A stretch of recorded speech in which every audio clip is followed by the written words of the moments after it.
La Bourse régionale des valeurs mobilières a donné le coup d'envoi de la 5e édition des BRVM Awards ce 6 juin 2024 à Abidjan, Côte d'Ivoire. Un événement annuel majeur qui réunit les acteurs clés du marché financier de l'Union économique et monétaire ouest-africaine. Placée sous le thème « La technologie au cœur des marchés de capitaux, quels enjeux pour l'actionnariat populaire ?»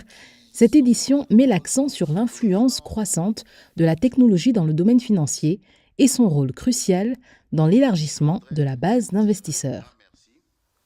Comme vous le savez, notre siècle est marqué par des percées technologiques émergentes dans plusieurs domaines. La robotique, l'intelligence artificielle, la big data, la nanotechnologie, l'informatique quantique, la biotechnologie, Internet des objets, les véhicules autonomes, etc. La technologie évolue très rapidement et les instruments qui en découlent suivent la même tendance, influencés par les enjeux du changement climatique, mais aussi des défis liés à la durabilité.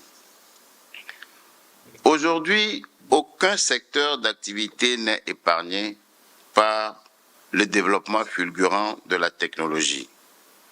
Le secteur financier et les marchés de capitaux en particulier ne sont pas en reste. Mais est-ce que toute l'Union, dans toute sa dimension, est au rendez-vous de l'innovation face à cette transition numérique et écologique?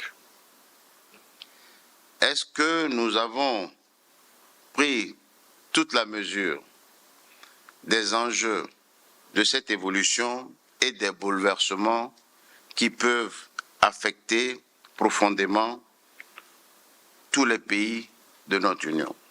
Les régulateurs ont cette lourde responsabilité de créer un cadre réglementaire qui va permettre aux fintech d'évoluer, tout en mitigeant donc les risques qui sont plus importants donc pour les fintech qui est lié à la fois des activités financières et des activités liées à la technologie. Donc, donc il y a vraiment ce juste équilibre pour trouver donc des réglementations qui sont à la fois protectrices des consommateurs, de la stabilité financière, mais qui ne vont pas donc éteindre la capacité des fintech à évoluer.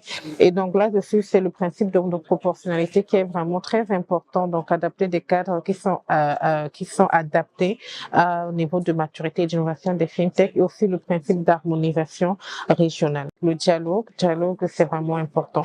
Dialogue entre les régulateurs et les acteurs du marché, dialogue entre les acteurs de marché eux-mêmes, et aussi le rôle des fintech elles-mêmes, de pas tout attendre du régulateur. Il y a vraiment une responsabilité des fintech de tenir compte le plus tôt possible ces aspects réglementaires et de gouvernance. Donc, il y a vraiment ce dialogue qui doit être fait et chaque partie prenante doit prendre sa propre responsabilité. Donc, avec du dialogue, de la bonne gouvernance, je pense qu'on pourra trouver ce juste équilibre.